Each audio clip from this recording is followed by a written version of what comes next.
അവധിക്കാലമായപ്പോൾ മധ്യപ്രദേശിൽ നിന്ന് തഞ്ചാവൂരിലേക്ക് വന്നതായിരുന്നു വള്ളി. വള്ളി അന്ന് 10ാം ക്ലാസ്സിൽ പഠിക്കുന്ന ഒരു വിദ്യാർത്ഥിനിയായിരുന്നു. വള്ളിയുടെ അമ്മ വീട്ടിലേക്കായിരുന്നു വള്ളിയും വള്ളിയുടെ അമ്മയും അതുപോലെ വള്ളിയുടെ 2 സഹോദരങ്ങളും എത്തിയിരുന്നത്.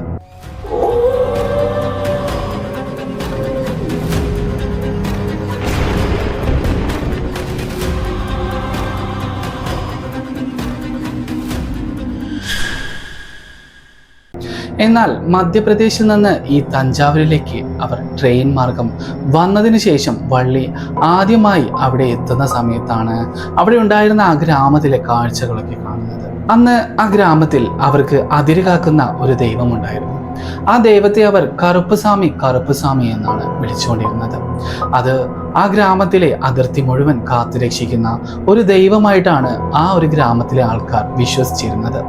അതുപോലെ തന്നെയായിരുന്നു വള്ളിയുടെ മുത്തശ്ശനും മുത്തശ്ശിയും അടക്കം അവരുടെ വീട്ടിലുണ്ടായിരുന്ന എല്ലാവരും ഈ കറുപ്പുസ്വാമിയെ ആയിരുന്നു ആരാധിച്ചിരുന്നത്. എന്നാൽ ഒരു ദിവസം വള്ളിക്ക് തൻ്റെ മറ്റൊരു മുത്തശ്ശിയുടെ വീട്ടിലേക്ക് പോകേണ്ട ഒരു സാഹചര്യം ഉണ്ടാകുകയാണ്. അന്ന് വീട്ടിൽ നിന്നും പോകുന്ന സമയത്ത് വള്ളിയും വള്ളിയുടെ 2 സഹോദരന്മാരുമായിരുന്നു അങ്ങോട്ടേക്ക് പോകാൻ ഒരുങ്ങുന്നത്. എന്നാൽ മഹാബലിപുരം എന്ന് പറഞ്ഞ മറ്റൊരു ഗ്രാമത്തിലായിരുന്നു വള്ളിയുടെ മറ്റൊരു മുത്തശ്ശിയുടെ വീട്. ഇപ്പോൾ താമസിക്കുന്നത് വള്ളിയുടെ അമ്മ വീടാണെങ്കിലും വള്ളിക്ക് പോകേണ്ടിയിരുന്നത് വള്ളിയുടെ അച്ഛൻ്റെ കുടുംബത്തിലേക്കായിരുന്നു. സത്യത്തിൽ അങ്ങോട്ടേക്ക് പോകാൻ ബസ് മാർഗമാണ് ഉപയോഗിക്കേണ്ടിയിരുന്നത്. എന്നാൽ അന്ന് വേനൽക്കാലമായതുകൊണ്ട് തന്നെ ഈ മഹാബലിപുരത്തിലേക്ക് പോകുന്നതിന് വേണ്ടി ഒരു 6 മുറിച്ചു കിടക്കുകയാണ് പതിവുണ്ടായിരുന്നത്. ആ സമയത്ത് ആ ഒരു പുഴയിൽ അധികം വെള്ളമൊന്നും ഇല്ലാത്തത് കൊണ്ട് തന്നെ അവർക്ക് വളരെ ഈസിയായി തന്നെ ആ പുഴ മുറിച്ചു കടന്നാൽ അവരുടെ ആ ഗ്രാമത്തിലേക്ക് എത്താമെന്നായിരുന്നു അവരുടെ മനസ്സിലുണ്ടായിരുന്നത്. എന്നാൽ പിന്നെ ബസ്സിൽ പോകേണ്ട ആവശ്യവുമില്ല, വള്ളിക്കാണെങ്കിൽ ആ ഗ്രാമം മുഴുവൻ ചുറ്റി കാണുകയും ചെയ്യാമെന്ന് പറഞ്ഞ് വള്ളിയും വള്ളിയുടെ 2 സഹോദരങ്ങളും അടക്കം അങ്ങോട്ടേക്ക് യാത്ര ചെയ്യാൻ ആരംഭിക്കുന്നു. എന്നാൽ വള്ളി അങ്ങോട്ടേക്ക് പോകുന്ന സമയത്ത് വള്ളിയുടെ അമ്മ വള്ളിയുടെ കയ്യിൽ ഒരു ടിഫിൻ ബോക്സ് ഏൽപ്പിച്ചിട്ട് പറഞ്ഞു, നമ്മുടെ ഈ പുഴയിൽ നിന്നും പിടിച്ച നല്ല മീനാണ്, ഇത് നിങ്ങൾ മുത്തശ്ശിക്ക് നൽകണമെന്ന് പറഞ്ഞ് വള്ളിയുടെ അമ്മ വള്ളിയുടെ കയ്യിൽ ഒരു ടിഫിൻ ബോക്സ് കൂടെ നൽകുന്നു. അങ്ങനെ ആ ടിഫിൻ ബോക്സും 2 സഹോദരന്മാരുടെ കൂടെയും വള്ളി അങ്ങോട്ടേക്ക്, അതായത് മഹാബലിപുരത്തേക്ക് യാത്ര പോയിക്കൊണ്ടിരുന്നു. അവർക്ക് പോകാനിരിക്കുന്നത് ഞാൻ നേരത്തെ പറഞ്ഞതുപോലെ 2 ദിശകളായി വേർതിരിഞ്ഞു പോകുന്ന ഒരു പുഴ മുറിച്ചു കടന്നിട്ടാണ്. വേനൽക്കാലം ആയതുകൊണ്ട് തന്നെ ആ പുഴയിൽ അധികം വെള്ളമൊന്നും ഉണ്ടായിരുന്നില്ല. അതുകൊണ്ട് അവർ വളരെ സാവധാനം ആ പുഴ മുറിച്ചു കടക്കാൻ തുടങ്ങി. അവിടെ ഇവിടെയൊക്കെ ആയിട്ട് മാത്രമേ കുറച്ച് വെള്ളം ആ പുഴയിൽ ഉണ്ടായിരുന്നുള്ളൂ. വള്ളിയുടെ അനിയന്മാർ വളരെ എളുപ്പത്തിൽ തന്നെ ആ ഒരു പുഴ മുറിച്ചു കടക്കാൻ ആരംഭിച്ചു കഴിഞ്ഞിരുന്നു. എന്നാൽ വള്ളി അവരുടെ തൊട്ട് പുറകിൽ തന്നെയായിരുന്നു വന്നുകൊണ്ടിരിക്കുന്നത്. എന്നാൽ വള്ളി അല്പദൂരം നടന്നുകൊണ്ടിരിക്കുന്ന സമയത്താണ് പെട്ടെന്ന് വള്ളി കാൽ വഴുതി ഒരു വെള്ളക്കെട്ടിലേക്ക് ചവിട്ടുന്നത്. എന്നാൽ അവിടെ നിന്ന് വള്ളി മറ്റൊരു കാല് എടുക്കാൻ ശ്രമിക്കുന്ന സമയത്ത് വള്ളിക്ക് ആ കാല് എടുക്കാനേ സാധിച്ചിരുന്നില്ല. പല പ്രാവശ്യം വള്ളി ആ ചെളിക്കുഴിയിൽ നിന്നും, അതായത് ആ വെള്ളം നിറഞ്ഞ കുഴിയിൽ നിന്നും ആ കാല് വലിച്ചൂരാൻ ശ്രമിക്കുന്ന സമയത്ത് വള്ളിയുടെ കാൽ ആരോ അതിനകത്ത് പിടിച്ചു വെക്കുന്ന തരത്തിലുള്ള ഒരു തോന്നലായിരുന്നു വള്ളിക്ക് ഉണ്ടായിക്കൊണ്ടിരുന്നത്. വള്ളി അതിശക്തിയോടുകൂടി പുറമേക്ക് കാല് വലിക്കാൻ ഒരുങ്ങുന്ന സമയത്ത് ആരോ ആ ചെളിക്കുഴിയിൽ തൻ്റെ കാല് തിരിച്ച് ഇങ്ങോട്ടേക്ക് വലിക്കുന്ന തരത്തിലുള്ള ഒരു തോന്നൽ വള്ളിക്ക് അനുഭവിച്ചുകൊണ്ടേയിരുന്നു. എന്നാൽ പെട്ടെന്ന് വള്ളി തൻ്റെ സഹോദരങ്ങളെ വിളിച്ച് അവരിൽ നിന്നും രക്ഷപ്പെടുത്താനായി പറയുന്നു. തൻ്റെ കുഞ്ഞു സഹോദരന്മാരാണെങ്കിലും കൂടി അവർ വന്ന് വള്ളിയെ ആഞ്ഞു വലിച്ചതിന് ശേഷമാണ് വള്ളിക്ക് ആ കുഴിയിൽ നിന്നും പുറത്തേക്ക് വരാൻ സാധിച്ചത്. അങ്ങനെ അവർ കുറച്ചുകൂടി മുന്നോട്ട് പോയിക്കൊണ്ടിരിക്കുന്ന സമയത്താണ് പെട്ടെന്ന് വള്ളിയുടെ തലയിൽ ആരോ അതിശക്തമായി അടിച്ചതുപോലെ തോന്നുന്നത്. പെട്ടെന്ന് ആ ഒരു ശക്തി കൊണ്ട് പെട്ടെന്ന് വള്ളി പുറകിലോട്ട് വീഴാനായി ഒരുങ്ങുകയാണ്. പെട്ടെന്ന് പുറകിൽ നിന്നും വള്ളി ആരോ താങ്ങി നിർത്തുന്നത് പോലെ വള്ളിക്ക് അനുഭവപ്പെട്ടു. ആരോ തന്നെ രക്ഷിച്ചതുപോലെ വള്ളിക്ക് തോന്നി. വള്ളി പെട്ടെന്ന് തിരിഞ്ഞു നോക്കി, ചുറ്റുപാടും നോക്കി. പക്ഷേ അവിടെ ഒന്നും ആരും തന്നെ ഉണ്ടായിരുന്നില്ല. എന്നാൽ ഇതൊന്നും കാര്യമാക്കാതെ വള്ളി കുറച്ചുകൂടി മുന്നോട്ട് പോയതിനു ശേഷം ആ ഒരു പുഴയൊക്കെ മുറിച്ചു കടന്ന് അവർ ആ ഗ്രാമത്തിലേക്ക് യാത്ര തിരിച്ചു. എന്നാൽ വള്ളി ഇപ്പോൾ സഞ്ചരിച്ചു കൊണ്ടിരുന്ന ആ ഒരു പാത എന്നത് ഒരു 30 ദിവസങ്ങൾക്ക് മുമ്പേ ഒരു സ്ത്രീ അവിടെ ആത്മഹത്യ ചെയ്തിരുന്നു. അതിൻ്റെ ശവശരീരം അവിടെ തന്നെയായിരുന്നു അടക്കം ചെയ്തിരുന്നത്. അതുകൊണ്ട് ആ ഒരു സ്ത്രീയുടെ മോക്ഷം കിട്ടാത്ത ആത്മാവ് അവിടെയൊക്കെ വിഹരിക്കുന്നുണ്ടെന്ന് നാട്ടുകാരിൽ പലരും പറയപ്പെടുന്നുണ്ടായിരുന്നു. ആ വഴിയിലൂടെയായിരുന്നു ഈ നട്ടുച്ച സമയത്ത് വള്ളിയും വള്ളിയുടെ അനുജന്മാരും അങ്ങോട്ടേക്ക് യാത്ര തിരിച്ചുകൊണ്ടിരുന്നത്. ഏതായാലും വള്ളിയും വള്ളിയുടെ സഹോദരന്മാരും വള്ളിയുടെ മുത്തശ്ശിയുടെ വീട്ടിലെത്തി. അന്നത്തെ രാത്രി മുത്തശ്ശി അവർ കൊണ്ടുവന്ന ആ ഒരു പച്ചമീൻ അവർക്ക് പാകം ചെയ്ത് കൊടുക്കാൻ ഒരുങ്ങുന്ന സമയത്ത് ആ പച്ചമീനിൽ നിറയെ പുഴു നിറഞ്ഞിരുന്നു. അത് ഭക്ഷ്യയോഗ്യമല്ലാത്ത രീതിയിൽ വള്ളിയുടെ മുത്തശ്ശി അത് ഉപേക്ഷിക്കുകയാണ് ചെയ്തിരുന്നത്. എന്നാൽ തൊട്ടടുത്ത് വള്ളിയുടെ മറ്റൊരു റിലേറ്റീവിൻ്റെ വീടുണ്ട്. അവിടെയാണ് ആ കാലഘട്ടത്തിൽ ഒരു TV ഒക്കെ ഉണ്ടായിരുന്നത്. എല്ലാ ദിവസവും രാത്രി സമയങ്ങളിൽ വള്ളിയുടെ മുത്തശ്ശിയടക്കം വള്ളിയുടെ മുത്തശ്ശിയുടെ വീട്ടിലുണ്ടായിരുന്നവരെല്ലാവരും ആ വീട്ടിലേക്ക് TV കാണാൻ പോകുന്നത് പതിവായിരുന്നു. അങ്ങനെ അന്ന് രാത്രിയും വള്ളിയും വള്ളിയുടെ 2 സഹോദരന്മാരും ഈ മുത്തശ്ശിയുടെ വീട്ടിലുണ്ടായിരുന്നവരെല്ലാവരും അവരുടെ വീട്ടിൽ TV കാണാനായി ചെല്ലുന്നു. അങ്ങനെ അന്ന് അവിടുന്ന് ഒരു സിനിമയൊക്കെ കണ്ടതിന് ശേഷം വള്ളി അവിടെ തന്നെ ഉറങ്ങിപ്പോവുകയാണ്. എന്നാൽ അന്ന് രാത്രിയാണ് പെട്ടെന്ന് വള്ളിക്ക് സ്വപ്നത്തിൽ എന്തൊക്കെയോ അസ്വസ്ഥത തോന്നിയത്. തന്നെ ആരോ പുറമേ നിന്നും വിളിക്കുന്നത് പോലെ തോന്നി. അവളുടെ പേരെടുത്ത് വിളിക്കുന്നത് പോലെ തോന്നി. വള്ളി, പുറത്തേക്ക് വരൂ, ഞാൻ നിന്നെ ഇവിടെ കാത്തിരിക്കുകയാണ്. നമ്മൾ തമ്മിൽ ഒരു തീർത്താ തീരാത്ത കടമുണ്ട്, നമുക്കത് തീർക്കാം എന്ന് പറഞ്ഞ് ഏതോ ഒരു അദൃശ്യ ശക്തി വള്ളിയെ പുറമേ നിന്നും വിളിക്കുന്നത് പോലെ വള്ളിക്ക് തോന്നിക്കൊണ്ടേയിരുന്നു. പെട്ടെന്ന് ആർത്ത് നിലവിളിച്ച് വള്ളി ഉണർന്ന സമയത്ത് വള്ളി സത്യത്തിൽ മുറ്റത്തായിരുന്നു നിന്നിരുന്നത്.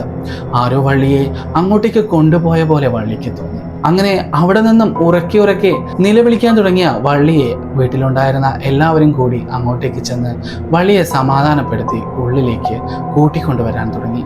എന്നാൽ ആ സമയത്ത് വള്ളിയുടെ അടുത്ത് മറ്റൊരു രൂപം നിൽക്കുന്നുണ്ടായിരുന്നു, ഒരു പൈശാചിക രൂപം.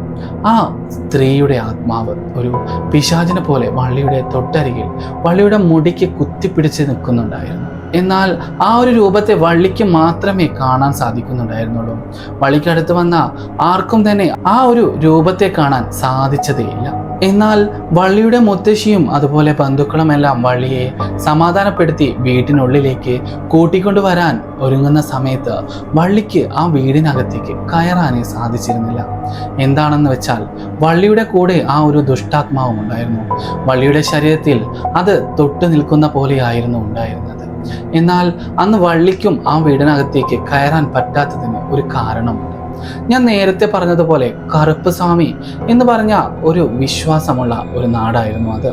ആ ഗ്രാമത്തിലും അതുപോലെ ഇന്ത്യയിലുള്ള പല ഭാഗങ്ങളിലും, എന്തിന് കേരളമടക്കം എല്ലാ ഭാഗങ്ങളിലും ഈ കറുപ്പ് സ്വാമി എന്ന ഈ ഒരു സങ്കല്പത്തെ ആരാധിക്കുന്നവരുണ്ട്. ഈ ഒരു കറുപ്പ് സ്വാമി ഒരു രക്ഷകനായി നിലകൊള്ളുന്ന തരത്തിലാണ് എല്ലാവരും അദ്ദേഹത്തെ പ്രാർത്ഥിക്കുന്നതും വിശ്വസിക്കുന്നതും. എന്നാൽ ആ ഗ്രാമത്തിൽ ഈ കറുപ്പ് സ്വാമി എന്ന സങ്കല്പത്തിൽ അവിടെ ആരാധിച്ചു വരുന്ന ഒരു അരിവാൾ ഉണ്ടായിരുന്നു. ആ അരിവാൾ അവരുടെ വീട്ടിലുള്ളത് കൊണ്ട് ആ അദൃശ്യശക്തിയെ ഈ വള്ളിയുടെ കൂടെ അകത്തേക്ക് കടത്താൻ സമ്മതിച്ചില്ല. അകത്തേക്ക് കടക്കുന്ന സമയത്ത് വള്ളിയുടെ ശരീരം മുഴുവൻ പൊള്ളുന്ന തരത്തിലുള്ള ഒരു വേദന അനുഭവപ്പെട്ടുകൊണ്ടിരുന്നു. ആ സമയത്ത് വള്ളി പറഞ്ഞു, ഞാൻ അകത്തേക്കില്ല, ഞാൻ ഇവിടെ എവിടെയെങ്കിലും ഇരുന്നോളാം എന്ന് പറഞ്ഞു. അങ്ങനെ മുത്തശ്ശിയും വള്ളിയും ആ ഒരു തിണ്ണയിൽ തന്നെ അന്ന് നേരം വെളുപ്പിക്കുകയുണ്ടായി. എന്നാൽ പുലരും വരെ വള്ളിയുടെ ശരീരത്തിനടുത്ത് മുത്തശ്ശിയോടൊപ്പം ആ ഒരു ആത്മാവും വള്ളിക്ക് അടുത്ത് തന്നെ നിൽക്കുന്നുണ്ടായിരുന്നു. വള്ളിയോട് എന്തൊക്കെയോ ഗോഷ്ഠിയൊക്കെ കാണിച്ച് വള്ളിയോട് എന്തൊക്കെയോ സംസാരിച്ച് ആ ഒരു ആത്മാവും അവിടെ തന്നെ നിലനിൽക്കുന്നുണ്ടായിരുന്നു. എന്നാൽ ആ സമയത്ത് വള്ളിയുടെ മുത്തശ്ശിക്ക് തോന്നി, ഇവിടെ എന്തോ തെറ്റായി നടക്കുന്നുണ്ട്, എൻ്റെ മോൾക്ക് ചുറ്റും എന്തൊക്കെയോ നടക്കുന്നുണ്ട്. ഇതിന് ഒരു അറുതി വരുത്താൻ അടുത്ത ദിവസം പൂജാമന്ത്രങ്ങൾ ചെയ്യുന്ന ആരെയെങ്കിലും ഇങ്ങോട്ടേക്ക് കൊണ്ടുവരണമെന്ന ആ ഒരു ചിന്ത മുത്തശ്ശിയുടെ മനസ്സിൽ ഉണ്ടായിക്കൊണ്ടേയിരുന്നു. എന്നാൽ അടുത്ത ദിവസം നേരം പുലർന്ന സമയത്ത് വള്ളിയുടെ ശരീരം തീ പോലെ പൊള്ളുന്നുണ്ടായിരുന്നു. അവൾക്ക് വല്ലാത്ത തരം പനി അനുഭവപ്പെട്ടുകൊണ്ടിരുന്നു. വള്ളിയോട് മുത്തശ്ശി ഇവിടെ തന്നെ കിടന്നോളൂ എന്ന് പറഞ്ഞ് തൊട്ടടുത്തുള്ള ഒരു ക്ഷേത്രത്തിൽ പോയി അവിടെ ഉണ്ടായിരുന്ന ഈ ദൈവത്തെ പോലെയൊക്കെ രൂപം കെട്ടി കോലം തുള്ളുന്ന ഒരു ആളുണ്ടായിരുന്നു.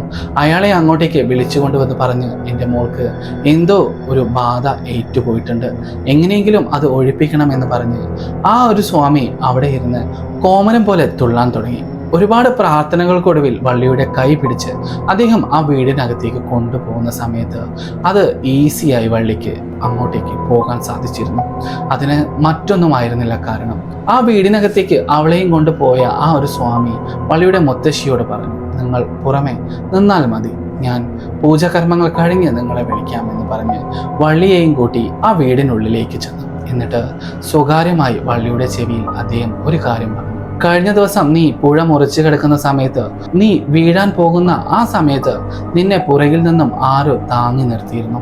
അത് ആരാണെന്നറിയോ? അത് ഞാനായിരുന്നു. ഞാൻ നിങ്ങളുടെ കറുപ്പ് സ്വാമി. ആ ഒരു ബാധ ഒഴിപ്പിക്കാനായി വന്നത് ആ നാട്ടിലെ രക്ഷകനായ ആ കറുപ്പ് സ്വാമി തന്നെയായിരുന്നു. എന്നിട്ട് വള്ളിയോട് മറ്റൊരു കാര്യം കൂടെ പറഞ്ഞു, നിനക്ക് ഇതിൽ നിന്ന് മുക്തി നേടാൻ പറ്റില്ല. കാരണം നിന്നെ ഞാൻ ആ വീഴ്ചയിൽ നിന്ന് രക്ഷിച്ചു. പക്ഷേ നീ മുന്നോട്ട് നടന്നു പോകുന്നതിന് പകരം പുറമേക്ക് ഒരുപാട് വട്ടം തിരിഞ്ഞു നോക്കിയിട്ടാണ് നീ ആ ഒരു കടമ്പ കടന്നു പോയത്. അതുകൊണ്ട് തന്നെ ആ ഒരു ആത്മാവ് നിന്നെ പിന്തുടർന്ന് ഇങ്ങോട്ടേക്ക് വന്നു. എന്നാൽ ഇതിന് ഒരു പരിഹാരമുണ്ട്. എന്നിട്ട് ആ കറുപ്പ് സ്വാമി വള്ളിയുടെ കയ്യിൽ 3 ചെറുനാരങ്ങ ഏൽപ്പിച്ച് വള്ളിയോട് പറഞ്ഞു, ഇന്ന് രാത്രി ഗ്രാമത്തിന്റെ അതിരിലുള്ള കറുപ്പ് സ്വാമി നിലകൊള്ളുന്ന കോവിലിലേക്ക് ചെല്ലണം. അവിടെ എത്തിയതിനു ശേഷം 2 ചെറുനാരങ്ങ തലയിൽ ഒഴിഞ്ഞു വാങ്ങി പുറമേക്ക് എറിയണം.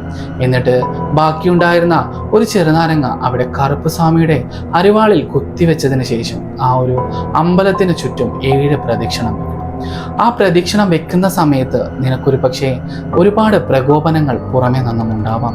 നിന്നെ ഏറെ ഇഷ്ടപ്പെടുന്ന പലരുടെയും ശബ്ദത്തിൽ നിന്നെ അവർ വിളിച്ചു എന്ന് വരാം. എന്നാൽ നീ അതിലൊന്നും വീണു പോകരുത്. നീ ആ ഒരു പ്രാർത്ഥനയിൽ തന്നെ മുറുകെ പിടിച്ച് ആ ഒരു ക്ഷേത്രം 7 തവണ വലം വെച്ച് നീ തിരികെ നടക്കണം. എന്നാൽ നടക്കുന്ന സമയത്ത് നീ ഒരിക്കലും പുറകിലേക്ക് തിരിഞ്ഞു നോക്കാൻ പാടില്ല എന്ന് വള്ളിയോട് സ്വകാര്യമായി പറഞ്ഞ് ആ ഒരു സ്വാമി ആ വീട്ടിൽ നിന്ന് എങ്ങോട്ടേക്കോ ഇറങ്ങിപ്പോയി. അന്ന് രാത്രി തന്നെ ഈ 10ാം ക്ലാസ്സിൽ പഠിക്കുന്ന കുട്ടി ആയിരുന്നിട്ട് പോലും വള്ളി തനിയെ ആ കോവിലേക്ക് പോയി. എന്നിട്ട് അവിടെ നിന്നും ആ ഒരു കറുപ്പൻ സ്വാമി ഏൽപ്പിച്ച ആ 3 ചെറുനാരങ്ങ 2 എണ്ണം തലയിൽ ഒഴിഞ്ഞു വാങ്ങി പുറകിലേക്കിട്ട് അവിടെ ഉണ്ടായിരുന്ന ഒരു അരിവാളിൽ 3ാമത്തെ ചെറുനാരങ്ങ ആ അരിവാൾ തുമ്പിൽ അമർത്തി വെച്ച് ആ ഒരു കോവിലിന് ചുറ്റും 7 തവണ പ്രദക്ഷിണം വെക്കാൻ ഒരുങ്ങുന്ന സമയത്ത് വള്ളിയുടെ മുത്തശ്ശിയുടെ ശബ്ദത്തിൽ ചില പ്രകോപനങ്ങൾ ഉണ്ടായി. എനിക്ക് തീരെ വയ്യ, എന്നെ പെട്ടെന്ന് വന്ന് രക്ഷിക്കൂ, ഞാൻ അപകടത്തിലാണ് എന്നൊക്കെ പറഞ്ഞ് അവിടെ എന്തൊക്കെയോ ശബ്ദം വന്നുകൊണ്ടിരുന്നു. മുത്തശ്ശിയുടെ ശബ്ദമാണല്ലോ എന്ന് കരുതി വള്ളി അങ്ങോട്ടും ഇങ്ങോട്ടേക്കും നോക്കുന്നതിനിടയിലാണ് പെട്ടെന്ന് വള്ളി ഒരു കാര്യം ഓർത്തത്. കറുപ്പ് സ്വാമി പറഞ്ഞ പോലെ പ്രകോപനങ്ങളിൽ വീഴാതെ 7 തവണ ഈ വലയം വെച്ച് കഴിഞ്ഞാൽ മാത്രമേ ഞാൻ ഈ ഒരു പിശാചിൽ നിന്നും മുക്തി നേടുകയുള്ളൂ എന്ന് പറഞ്ഞ് മനസ്സും ശരീരവും ആ കറുപ്പ് സ്വാമിയിൽ ഏൽപ്പിച്ച് 7 തവണ ആ ക്ഷേത്ര പ്രദർശനം നടത്തി തിരികെ ഗ്രാമത്തിലേക്ക് ചെന്നു. എന്നാൽ പിന്നീട് വള്ളിക്ക് ഒരു തരത്തിലും ഇത്തരത്തിലുള്ള പൈശാചിക അനുഭവങ്ങളും ബാധാദോഷങ്ങളും ഉണ്ടായിരുന്നില്ല. കറുപ്പ് സ്വാമിയുടെ കാവലാണെന്ന് അവരെല്ലാവരും വിശ്വസിച്ചു പോന്നു. എന്നാൽ ഞാനിപ്പോൾ പറഞ്ഞതുപോലെ ഈ കറുപ്പ് സ്വാമി എന്നത് എങ്ങനെയാണ് ഈ കറുപ്പ് സ്വാമിയുടെ ഉത്ഭവം എന്നതും നമുക്ക് കൂടുതലായി അറിയാനുണ്ട്. വളരെ വർഷങ്ങൾക്ക് മുമ്പ് തമിഴ്നാട്ടിലെ മധുരൈ എന്ന് പറഞ്ഞ സ്ഥലത്ത് അവിടെ കാവൽ കാക്കുന്ന ഒരു കാവൽക്കാരനായിരുന്നു ഈ കറുപ്പ് എന്ന് പറഞ്ഞ ഒരു കാവൽക്കാരൻ. ആ കാലഘട്ടത്ത് രാജാക്കന്മാർ നമ്മുടെ ഗ്രാമങ്ങളെ യുദ്ധങ്ങളിൽ നിന്നും അതുപോലെ മറ്റ് കള്ളന്മാരിൽ നിന്നും അതുപോലെ വന്യമൃഗങ്ങളിൽ നിന്നും സംരക്ഷിക്കാനായി അവിടെ ഘടാഘടിയന്മാരായ കാവൽക്കാരെ നിയമിക്കാറ് പതിവാണ്.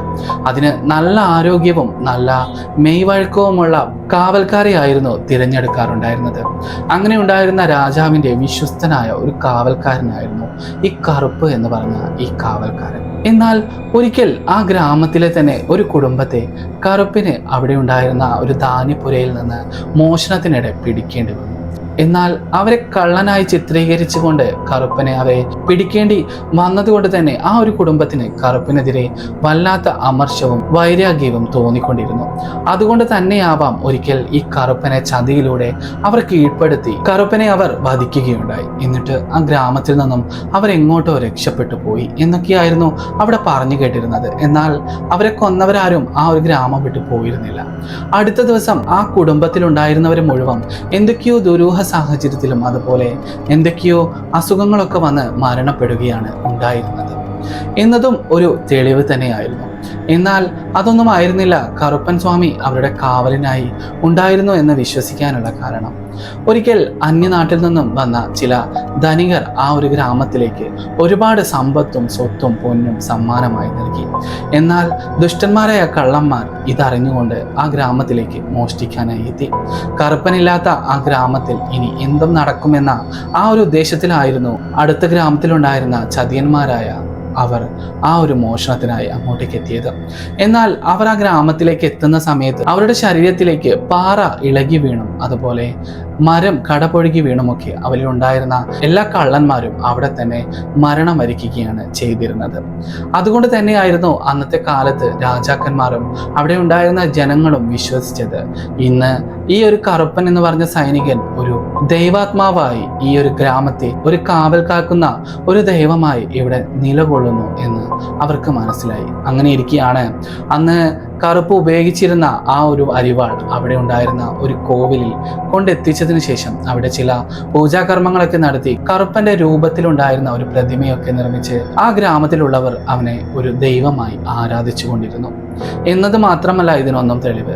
ഒരിക്കൽ ഒരു വിഗ്രഹം പുഴയിലൂടെ ഒഴുകി വരുന്ന സമയത്ത് ആ ഗ്രാമത്തിലുള്ളവർ പറഞ്ഞു, ഒരു വിഗ്രഹം ഒഴുകി വരുന്നുണ്ട്, നമുക്ക് ഇതിവിടെ സൂക്ഷിച്ചാലോ എന്ന് പറഞ്ഞു. ആ സമയത്ത് ചില മുതിർന്ന ആൾക്കാർ പറഞ്ഞു, നമുക്ക് ഒരുപാട് ദൈവങ്ങൾ ഇപ്പോൾ തന്നെയുണ്ട്, പിന്നെ എന്തിനാണ് ഇങ്ങനെയൊരു വിഗ്രഹം എന്ന് പറഞ്ഞ് ആ ഒരു വിഗ്രഹത്തെ അവർ ഒഴുകി പോകാനായി അനുവദിച്ചു. എന്നാൽ പിന്നീട് ഒരിക്കൽ ആ ഒരു ഗ്രാമത്തിൽ വളരെയധികം ശക്തമായ കൊടുങ്കാറ്റും പേമാരിയും ആഞ്ഞടിക്കാൻ തുടങ്ങി. അവരുടെ പ്രധാന മാർഗമായിരുന്നു കൃഷി. അന്ന് ഈ ഒരു മഴ പെയ്തു കഴിഞ്ഞാൽ ഉറപ്പായും അവരുടെ കൃഷി നശിക്കുമെന്നത് എല്ലാവർക്കും ഉറപ്പായിരുന്നു. എന്നാൽ അന്ന് ആ പേമാരിയെയും കാറ്റിനെയും ചെറുത്ത് നിർത്തി അവരുടെ കൃഷിയെ നിലനിൽക്കാൻ സഹായിച്ചത് ഈ കറുപ്പ് സ്വാമി അവിടം വിട്ട് പോവാത്തത് കാരണമായിരുന്നു. ഒരിക്കൽ കുറച്ചു കുട്ടികൾ ആ പുഴയിൽ കുളിക്കാൻ ഇറങ്ങുന്ന സമയത്താണ് അവരുടെ കാലിൽ തട്ടി ഈ ഒരു വിഗ്രഹം അവർ കാണുന്നത്. അന്ന് ആ ഗ്രാമവാസികൾ ഇങ്ങനെയാണ് വിശ്വസിച്ചിരുന്നത്, അന്ന് ആരും തിരിഞ്ഞു നോക്കാത്ത ഈ ഒരു വിഗ്രഹം ഈ പുഴയിൽ ഉണ്ടായിരുന്നത് കൊണ്ടാവാം അന്നത്തെ ആ കൊടും കാറ്റിൽ നിന്നും അതുപോലെ ആ ഒരു ഭൂമി നശിച്ചു പോകുന്ന തരത്തിലുള്ള ആ കാറ്റിൽ നിന്നും ഈ ഗ്രാമത്തെ രക്ഷിച്ചത് ഈ കറുപ്പൻ സ്വാമിയാണെന്ന് കരുതി അവരും അവിടെ ആ കറുപ്പൻ സ്വാമിക്ക് വേണ്ടി ഒരു അമ്പലം പണിയുകയുണ്ടായി. എന്തിന്? നമ്മുടെ ശബരിമലയിൽ അങ്ങോട്ടേക്ക് അയ്യപ്പനെ കാണാൻ പോകുന്ന സമയത്തും പലരും ആ ഒരു കവാടത്തിൽ കറുപ്പ് സ്വാമിയെ കാവൽ നിർത്തിയെന്ന ചില കഥകളും ഞാൻ കേട്ടിട്ടുണ്ട്. വള്ളിക്കുണ്ടായ ഇതുപോലത്തെ ഒരു അനുഭവം അന്ന് വള്ളിയെ സംരക്ഷിച്ചത് ഈ ഒരു കറുപ്പൻ സ്വാമിയാണെന്നൊക്കെ പറയുമ്പോൾ നമുക്ക് കുറച്ച് അത്ഭുതം തോന്നാവുന്നത് തന്നെയാണ്. ഇത് തികച്ചും ഒരു യഥാർത്ഥ സ്റ്റോറിയാണ്. ഒരു ഫോളോവർ അദ്ദേഹത്തിൻ്റെ അനുഭവത്തിൽ നിന്നും പറഞ്ഞ ഒരു കഥ തന്നെയാണിത്. വള്ളി ഇന്ന് മുതിർന്ന ഒരു സ്ത്രീയായി കുട്ടികളായി ഒരു കുടുംബമായി കഴിയുന്നു. ഇന്നും തമിഴ് വിശ്വാസികൾക്കിടയിലും കേരളത്തിലെ വിശ്വാസങ്ങൾക്കിടയിലും ഈ കറുപ്പ് സ്വാമി നമ്മളുടെ ഇടയിലൊക്കെ നിലകൊള്ളുന്നുണ്ട്. ഇന്ന് കറുപ്പ് സ്വാമിയെക്കുറിച്ച് ഒരു സിനിമ തന്നെ ഇറങ്ങിയിരിക്കുന്നു. നമ്മുടെ തമിഴ് ആക്ടറായ സൂര്യ അഭിനയിച്ച കറുപ്പ് എന്ന മൂവി വളരെ മനോഹരമായ ഒരു കഥയാണെന്ന് ഞാൻ മനസ്സിലാക്കിയിരുന്നു. അതിനുശേഷമാണ് കറുപ്പ് സ്വാമിയുടെ ഈ ചരിത്രവും കറുപ്പ് സ്വാമിയെക്കുറിച്ചുള്ള ഈ കഥകളൊക്കെ ഞാൻ കൂടുതലായി അറിയുന്നത്. ഇത്തരത്തിലുള്ള കാര്യങ്ങളെക്കുറിച്ച് അല്ലെങ്കിൽ ഇതുപോലെയുള്ള അനുഭവങ്ങളെക്കുറിച്ചും ഇതുപോലെയുള്ള പ്രേത കഥകളും നിങ്ങൾക്ക് കേൾക്കാൻ ആഗ്രഹമാണെങ്കിൽ നിങ്ങൾക്ക് ഈ ചാനൽ സബ്സ്ക്രൈബ് ചെയ്ത് എൻ്റെ കൂടെ കൂടാവുന്നതാണ്.